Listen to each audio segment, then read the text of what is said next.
Hi guys, and welcome to this analysis of The Castle by Rob Sitch for the 2020 HSC Standard course. So this particular analysis will be focusing firstly on the Bonnie Doon scene and the famous quote, "How's the serenity?" So if you put your closed caption on YouTube, got your pens out, you can start taking down some points. As you know, with YouTube, when you put the closed caption on and you get the subtitles, it is voice recognized. So if I speak too fast or if it does not pick up what I'm saying, it'll pick the closest possible word, which means you might have to change a little bit as we go. Okay, so let's have a look at this particular scene. In front of you, you'll see an image or a screenshot from that scene.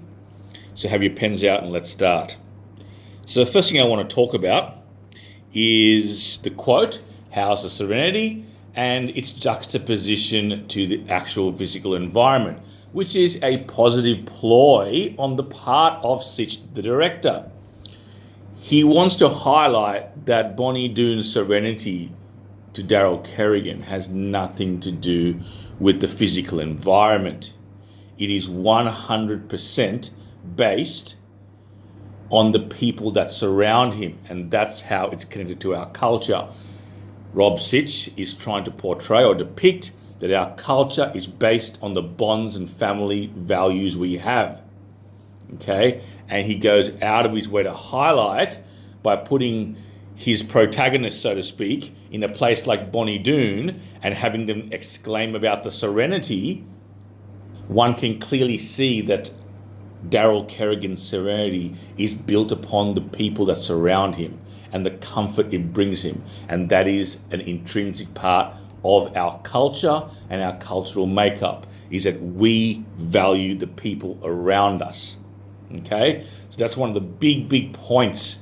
I think throughout the text, we see the value of family, connection, bonds, okay, especially through difficult and hard times. So that's one of the main points I want to talk to you about in this scene. Now, most of my analysis or the videos you've seen go for about 8 to 10 minutes. So I'll do about 3 minutes on each scene. I've got 3 scenes today. As you know, it's all my analysis is ad-libbed, done in one take. So I just have the scene in front of me, and just like I'm in front of a class, I just analyze just off the top of my head. I try to highlight and show you and do it that way. So again, the two main techniques will be juxtaposition, irony possibly. You can also have imagery as well, but I'd go with juxtaposition and irony, because when he says serenity and in the background a mosquito gets buzzed by the mosquito catcher, obviously that's quite ironic, but he's referring inadvertently to the serenity that surrounds him through his family. Okay, so let's move on now. Okay, so the next scene, the next concept I'd like to talk to you about in this analysis would be the socioeconomic status as a defining component of identity. Okay, so I want you to think about a few things here. This is one of the more tricky topics, and it's designed for some of you more ambitious students to focus on. So when you look at 10 Highview Crescent Coolaroo, that's obviously the Kerrigan's property, you make assertions immediately as to the economic viability of the protagonist's family and their incomes. You also make a judgment based on their ethnic tolerance and the ethnicity or the cultural makeup of the area. Now, from first point, you might think to yourself, right, it's a low socioeconomic area, and automatically you would think there might be a little bit of racial disharmony, and even with a few of the light-winded jokes, which some might not think are funny. I understand that, and I 100% agree in some cases, but there's a deeper breakdown to their significance, and if I can get to them, you'll see. So when you look at Farouk, the Lebanese carpenter, you look at Dennis Denuto, whose from a similar area, a bit more downtown, but that region, he is the Italian lawyer. We have Con, who's an accountant, so he's highly educated. And of course, the QC, played by Bud Tingwell. Now, he comes from a different area altogether. But the point that Sitch is trying to make here, and this is the clear point about our culture and its identity, is that within our culture, you do not need to have a strong education or have strong academic background to value racial tolerance. Sitch is attempting to highlight that racial tolerance is within our society at all levels. Okay, that is a crucial and fundamental point of this text. People think about the jokes he makes regarding Mabo and our Indigenous community as Daryl being mildly racist or lacking tolerance, but I think when you see the text as a whole, you see it's just the opposite, because he comes to a realization, okay, especially with the quote, "I see what the Aborigines are talking about." And then Sal goes, "Geez, you must be sick, Dal."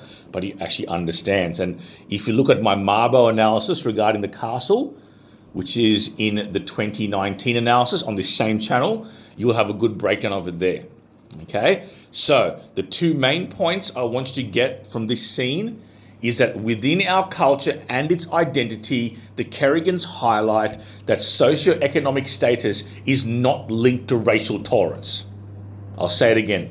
Socioeconomic status is not linked to racial tolerance. It occurs at all levels of our society, and it's an intrinsic part of our cultural identity and our makeup. Okay, that's a really big point for you guys. Okay, let me move on to the last piece of analysis. The dining table scene. Well, it's a reoccurring motif, first of all, and it's a reoccurring motif which is multifaceted. It plays many roles. It's a really important tool for the director to use to show many things about his text.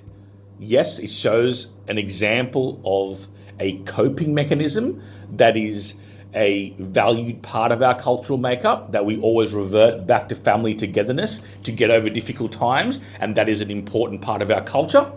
Okay, and if you wanted obviously you can look at the proximity within the recurring motif of the family members around the table, and a good quote for that will be the sponge cake quote. Now, I'm paraphrasing here, but Daryl would ask, "What's that, love?" And Sal will go, "It's a sponge cake."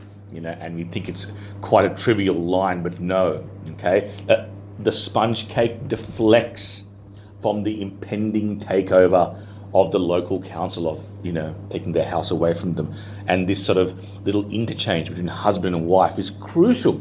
People tend to look at our little interjections and our little discourse that we have between husband and wife, or father-son, father-daughter, as just merely trivial bits of conversation. But no, there is a value in our connections and our bonds that helps us get through these difficulties. And this is a makeup of who we are and our culture. Okay. Now, if you want to take that point further, I remember writing something about its biblical value. So just follow on here. You see, even since biblical scriptures, the breaking of bread between Jesus and his disciples has been the cornerstone of our bonds. The value placed around sharing a meal with the people you love gives so much to a group or to an entity. It almost urges the director to promote the use of the dining table as a foundation of family togetherness. Okay, so really think about that concept. Anyway, guys, if you've enjoyed that, please give it a like, subscribe to my channel, and if you have any questions, just write in the comment box and I'll try to do some further analysis for you. Thanks, guys. Cheers.